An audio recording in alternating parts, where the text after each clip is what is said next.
ஆன்மீக மார்க்கத்தில் இருக்கக்கூடிய சான்றோர்களே, சாக்த ஸ்ரீ பஞ்சலிங்கேஸ்வர சுவாமிகள் அவர்களுடைய 31வது ஜெயந்தி விழாவிலே நாம் எல்லாரும் கூட பங்கேற்றுக் கொண்டிருக்கின்றோம். இந்த அற்புதமான குரு பௌர்ணமி இந்த நாள் நம்முடைய ஞானகுரு சாக்த ஸ்ரீ சிவலிங்கேஸ்வர சுவாமிகள் அவர்கள் 12/3/2024 பூத உடலிலிருந்து பிரிந்து பிரபஞ்சத்தோடு ஐக்கியமாகி மேலே இருந்து நமக்கு அருள் பொழிந்து கொண்டிருக்கின்றார்கள். அவர்களையும் இந்த நேரத்தில் நினைவு கூர்ந்து, அவர் இத்தனை ஆண்டு காலமாக இந்த மடத்தின் மூலமாக நமக்கு ஆன்மீகத்தை போதித்து ஒரு பெரிய சிஷ்ய பரம்பரையை உருவாக்கி, அந்த சிஷ்ய பரம்பரையில் வந்திருக்கக்கூடிய சிஷ்யர்கள் எல்லாம் இந்த குரு பௌர்ணிமா இந்த நாளில் தன்னுடைய குருவை பார்க்க வேண்டும், குருவனுடைய ஆசீர்வாதத்தை பெற்றுக்கொள்ள வேண்டும். இதே நாள் ஆண்டவனுடைய அருள்ல 31வது ஜெயந்தி விழாவும் கூட அமைந்திருக்கிறது. எவ்வளவு பெரிய ஆச்சரியம் பாருங்க. நாம் எல்லாம் இங்கே வந்திருக்கின்றோம் நம்முடைய குருவோட ஆசீர்வாதத்தை வாங்கணும். மேடையிலே நம்மோடு இருக்கக்கூடிய பெரியவர்கள் எல்லோரும் இருக்கின்றார்கள். 3 அற்புதமான துறவிகள், சந்நியாசிகள், சாமி பெரியவர்கள் நம்மோடு இருக்கின்றார்கள். பெரும் மதிப்புக்குரிய RVS நிறுவனத்தை நடத்தி கொண்டிருக்கக்கூடிய ஐயா குப்புசாமி அவர்கள் நம்மோடு இருக்கின்றார். இந்த வயதிலும் கூட அவருடைய சுறுசுறுப்பை பாருங்கள். எவ்வளவு செல்வமும் சொத்தும் இருந்தாலும் கூட சமுதாயத்திற்காக பயன்பட வேண்டும் என்று நினைக்கக்கூடிய எண்ணத்தை நாம் இந்த நேரத்தில் போற்றியாக வேண்டும். மேடையிலே நம்மோடு இருக்கக்கூடிய, நான் சார்ந்திருக்கக்கூடிய கட்சியில என்னோடு இருக்கக்கூடிய அண்ணன் GK நாகராஜ் அவர்கள், அண்ணன் கோபால் சாமி அவர்கள், என்னோடு வந்திருக்கக்கூடிய எல்லா கட்சியினுடைய அன்பு தொண்டர்கள், தலைவர்கள், இந்த அற்புதமான ஆதீனத்தினுடைய ட்ரஸ்டியாக இருக்கக்கூடிய அண்ணன் கருணாகரன் அவர்கள், எங்கேயும் இல்லாத அற்புதமான பரம்பரை இந்த ஆதீனத்தில் சிஷ்யர்களை மாணவர்களாக உள்ளே வந்த பிறகு சிஷ்யர்களாக மாறி அவர்களாகவே நிர்வாகம் செய்யக்கூடிய ஒரு அற்புதமான ஒரு அமைப்பை நம்முடைய சாக்த ஸ்ரீ சிவலிங்கேஸ்வர சுவாமிகள் அவர்கள் ஏற்பாடு செஞ்சுட்டு போயிருக்கிறார். இன்னைக்கு அவர்கள்லாம் வளர்ந்து பெரிய மனிதர்களாக இந்த ஆதீனத்தினுடைய தூண்களாக நின்று கொண்டிருக்கக்கூடிய எல்லா அற்புதமான மனிதர்களையும் இந்த நேரத்தில் என்னுடைய நெஞ்சார்ந்த வாழ்த்துக்களை நான் தெரிவித்துக் கொள்கின்றேன். அன்பு சொந்தங்களே, போன ஆண்டு மார்ச் மாதத்தில் நம்முடைய ஞானகுரு சுவாமி பூத உடலை விட்டு பிரிந்த பிறகு உங்களை போன்ற பல்லாயிரக்கணக்கான பக்தர்களைப் போல நானும் ஒரு பக்தனாக இந்த மடத்துக்கு வந்தேன். அப்போ நம்முடைய சாக்த ஸ்ரீ பஞ்சலிங்கேஸ்வர சுவாமிகள் அவர்கள் கிட்டத்தட்ட 12 வயதில் இந்த ஆதீனத்திற்கு ஒரு மாணவனாக வந்து வளர்ந்து ஞானகுரு அவர்கள் பொறுப்பை இவர்களுக்கு கொடுத்த பிறகு அந்த முதல் ஒரு வாரத்தில் அவரை சந்தித்தேன். வயது குறைவாக இருக்கிறதே, 30 வயது அப்போ நம்முடைய சுவாமிக்கு, ஞானகுருக்கு. பெரிய ஒரு மடத்தை எடுத்து நிர்வாகம் செய்யணும். அதுவும் சிவலிங்கேஸ்வர சுவாமிகள் அவர்கள் சாதாரணமான ஒரு அவதாரம் கிடையாது, சாதாரணமான அவதாரம் கிடையாது. எல்லா இடத்திலும் எல்லா விஷயத்தையும் எடுத்து செய்யக்கூடிய ஒரு துணிவு அந்த சாமிக்கு. எதையும் பார்த்து பயப்பட மாட்டார். ஒரு மிகப்பெரிய துணிவு. எனக்கு ஞாபகம் இருக்கிறது, 2021 நான் தேர்தல் நின்ற பொழுது பிரச்சாரத்துக்காக வந்திருந்தார். அதெல்லாம் பெரிய விஷயம். இந்து தர்மம் நன்றாக இருக்க வேண்டும் என்பதற்காக நல்லவர்களுக்கு நான் பிரச்சாரம் செய்வேன். அவ்வளவு துணிவான ஒரு மனிதர். எல்லாவற்றையும் தாண்டி இன்னைக்கு நாம பார்க்கிறோம், புரட்சி தலைவி அம்மா அவர்கள் பசும்பொன் முத்துராமலிங்க தேவர் ஐயா அவர்களுக்கு தங்க கவசத்தை சாத்தக்கூடிய நிகழ்வு முன்னாடி இருந்து அதை நடத்தி காட்டி, அதே போல சங்ககிரி கோட்டையில் அது கோவிலுக்கான கும்பாபிஷேகத்தை நடத்தி காட்டி அசாத்தியமான விஷயங்களை எல்லாம் சாத்தியமாக்கிய ஒரு அற்புதமான ஒரு மனிதர் அவர். அதனுடைய இடத்திற்கு, அந்த பொறுப்புக்கு நம்முடைய இளையசாமி வந்த பொழுது நான் பார்த்தேன், சாமி எப்படி சமாளித்து நிற்பாங்க அப்படின்னு. நாம் எல்லாம் சிஷ்யர்களாக தூணாக நின்றால் சாமி அவர்கள் மிக வேகமாக அவருடைய பணியை சிறப்பாக செய்வார்கள் என்று இந்த நேரத்தில் உங்களை எல்லாம் நான் பாராட்ட கடமைப்பட்டிருக்கின்றேன். காரணம், சிஷ்யர்களாக சாமிஜியோடு உறுதியாக நீங்கள் நின்று இந்த மடத்தை இன்னும் வலிமைப்படுத்தி, ஆதீனத்தை இன்னும் வலிமைப்படுத்தி, சுவாமியை இன்னும் பலமாக்கி, நம்முடைய ஞானகுரு சிவலிங்கேஸ்வர சாமிகள் அவர்கள் விற்று செய்த பணியை எல்லாம் இன்று ஒரு தோளில் சுமத்தி அடுத்த கட்டம் எடுத்து செல்வதற்கு இந்த ஒரு ஆண்டுல சாமி அவர்கள் தயாராக இங்கே அமர்ந்து கொண்டிருக்கின்றார். அதுவும் இந்த அற்புதமான குரு பௌர்ணமா விழாவில் நாம் பார்த்து கொண்டிருக்கின்றோம். அன்பு சொந்தங்களே, குரு பௌர்ணிமா எதற்காக இது சிறப்பு? எதற்காக நாம் எல்லாம் இங்க வந்து நம்ம குருவை பார்க்கிறோம்? ஆண்டாண்டு காலமாக குறிப்பாக இந்த ஜூலை ஆகஸ்ட் மாதத்தில் வரக்கூடிய பௌர்ணமி நமக்கு தெரியும். ஜூலை 21 நம்முடைய ஆங்கில கேலண்டர் படி சம்மர் சால்ஸ்டைஸ் என்கின்ற வார்த்தையை பயன்படுத்துகிறோம். அப்படி என்றால் நார்தன் ஹெமிஸ்பியர்ல, இந்தியா பகுதியிலிருந்து மேலே இருக்கக்கூடிய நார்தன் பாட்டில், வடக்கு பகுதியில் ஜூலை 21 சூரிய வெளிச்சம் அதிகமாக இருக்கக்கூடிய ஒரு நாள், லாங்கஸ்ட் டே. நார்த் போல் போயிட்டோம் அப்படின்னா 24 மணி நேரமும் சூரிய வெளிச்சம் அன்னைக்கு இருக்கும். இந்த ஜூலை 21 இரவு குறைவாகவும் பகல் அதிகமாகவும் இருக்கக்கூடிய ஒரு நாள், அது இந்தியாவிற்கு ஜூலை 21. அந்த ஜூலை 21 ஒட்டி வரக்கூடிய பௌர்ணமியை நாம் குரு பௌர்ணிமா என்று சொல்லுகின்றோம். அந்த ஜூலை 21 முன்னாடி 21 பக்கத்தில் இருக்கக்கூடிய பௌர்ணமி, இன்னைக்கு இருக்கக்கூடிய பௌர்ணமி நாள். ஸோ இந்த நாள் இயற்கையாகவே ஒரு விசேஷமான நாள். காரணம், பூமியினுடைய அதிர்வுகள் நீங்க பார்க்க ஆரம்பிச்சீங்கன்னா ஜூலை 21 பிறகு ஒரு மாற்றம் வரும். நாம் செய்யக்கூடிய விவசாயங்கள் எல்லாமே ஜூலை 21 பிறகு வேறு விதமான விவசாயங்கள் செய்வோம். அது வரைக்கும் ஒரு விவசாயம் நடக்கும், ஜூலை 21 பின்னாடி நடக்கும். ஜூலை 21 பிறகு காலங்கள் மாறும், சீசனல் சேஞ்ச் நடக்கும். யூரோப்பில், வட அமெரிக்கால எல்லாம் இந்த ஜூலை 21 மையமாக வைத்துத்தான், குறிப்பாக இந்த பாதி பகுதி ஒரு வருடத்தில் இதை மையமாக வைத்துத்தான் நம்முடைய வாழ்க்கையை நாம் வடிவமைத்திருக்கின்றோம். அப்படி இருக்கும் பொழுது இந்த பௌர்ணமி, வரக்கூடிய பௌர்ணமியில நம்முடைய குருவை சந்தித்து சூரிய வெளிச்சம் அதிகமாக இருக்கக்கூடிய அந்த நேரத்தில் அவருடைய அருளாசியை பெறும் பொழுது, நமக்கு குருவனுடைய அருளாசி கிடைக்கும் பொழுது இன்னும் நல்ல மனிதர்களாக நம்முடைய ஆன்மீகத்தை விரிவாக பார்க்கக்கூடிய ஒரு மன பக்குவம் நமக்கு கிடைக்குது. இன்னொரு ஐதீகம், இதே நேரத்தில் குரு பௌர்ணமி நேரத்தில் தான் ஆதியோகி சிவபெருமான் தன்னுடைய 7 சிஷ்யர்களை அழைத்து ஒரு பாதி மிருகம் பாதி மனிதனாக வாழ்ந்து கொண்டிருந்த நம்ம எல்லாம் முழு மனிதர்களாக, தகுதி பெற்ற மனிதர்களாக மாற்றுவதற்கு அந்த 7 ஞான குருக்களை அழைத்து அவர்களுக்கு யோக கலையை பயிற்றுவித்து, அந்த 7 ஞான குருவும் இந்த பூலோகத்தினுடைய ஒரு பகுதிக்கு சென்று அங்க இருக்கக்கூடிய மக்களுக்கெல்லாம் யோக கலையை சொல்லிக் கொடுத்து முழு மனிதர்களாக அவர்களை மாற்ற வேண்டும் என்று பணித்த நாளும் குரு பௌர்ணமி.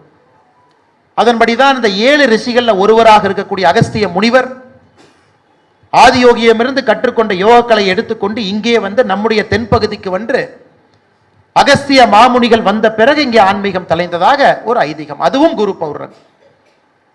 3வது குரு பௌர்ணமியோட மற்றொரு பெரிய விசேஷம், இந்த நாள் நம்முடைய குருவுக்கு சென்று நாம் தட்சணை கொடுப்பதற்கான ஒரு நாள்.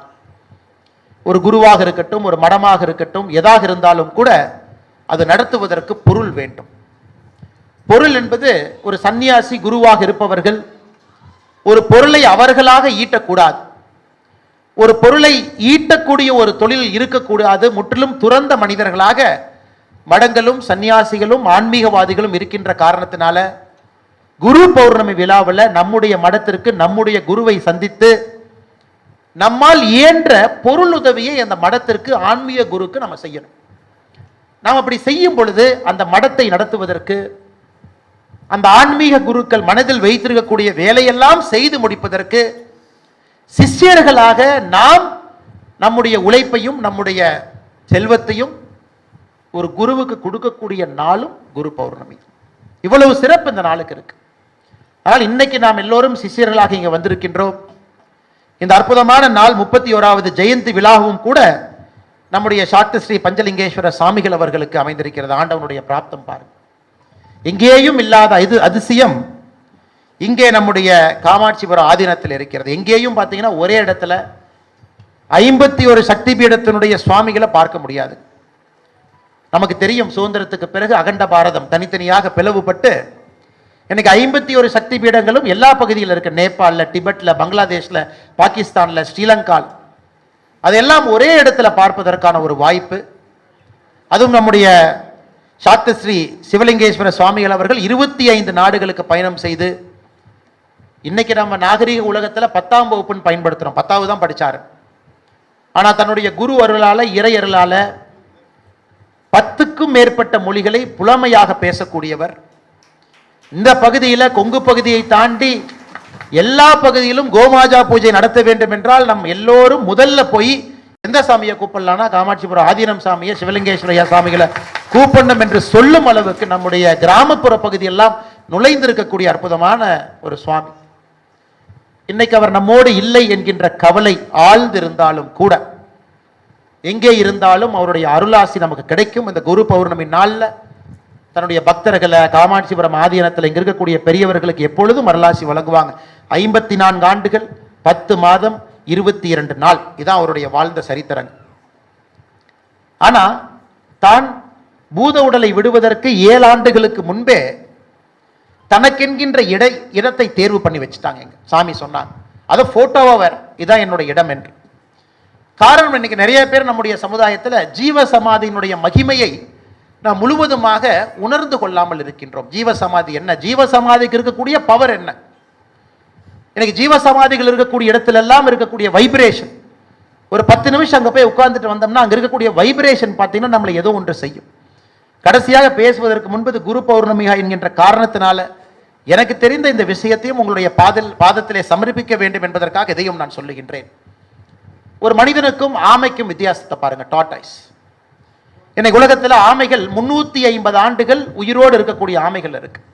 370 ஆண்டுகள், 390 ஆண்டுகள் ஆமைகள் இருக்கு இன்னைக்கு இருக்கு. பல இடத்துல நம்ம பார்க்கிறோம் 300 வருஷம் தாண்டிடுச்சு.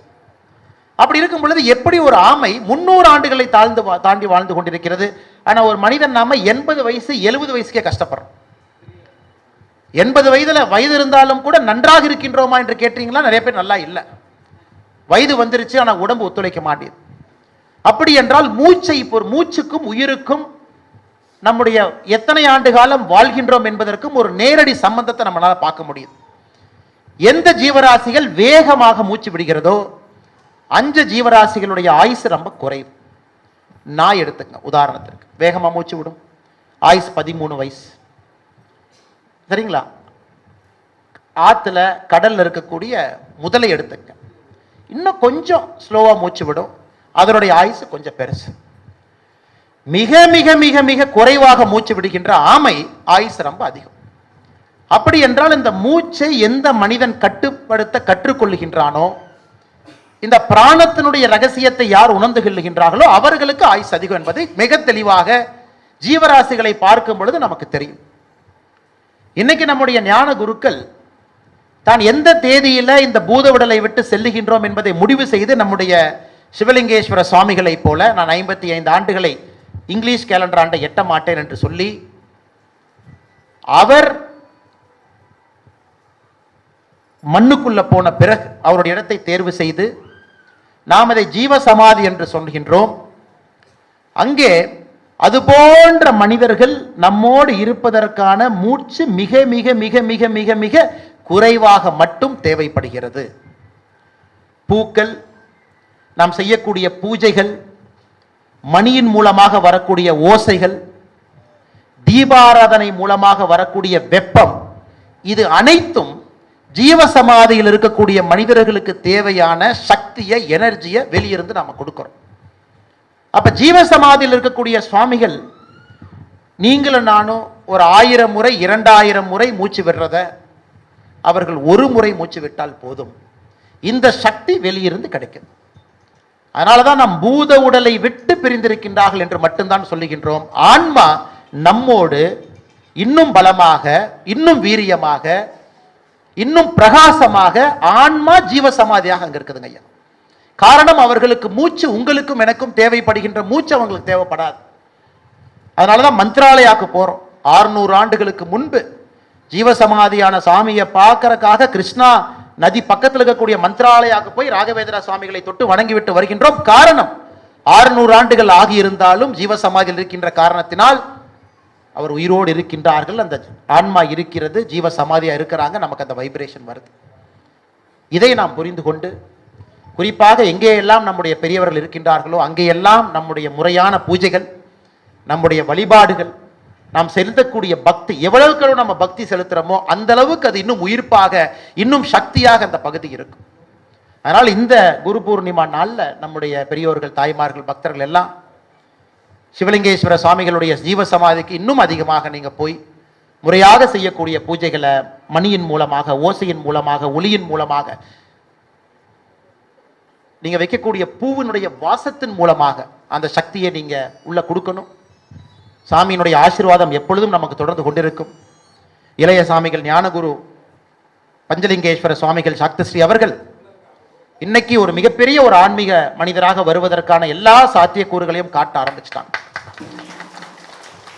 நம்ம எல்லாம் வருங்காலத்தில் நடத்தக்கூடிய ஒரு பெரிய ஆன்மீக ஒளியாக சாமிஜி அவங்க வருவாங்க என்பதில் எந்த ஒரு மாற்று கருத்தும் இல்லை. நிச்சயமாக வருவாங்க. நம்முடைய சித்தர்கள் எல்லோருக்கும் வந்து கொண்டிருக்கின்றார்கள். பெரிய அருளாசி கிடைக்கும். தமிழகத்திலும் ஒரு பெரிய மாற்றம் வந்து ஆன்மீக ஆட்சி, ஆன்மீகம் சார்ந்த ஆட்சி, கோவிலை சார்ந்த ஆட்சி. அது எந்த கட்சியாக வேணாலும் இருக்கட்டுங்க ஐயா, நமக்கு என்ன, யார் இருந்தா என்ன.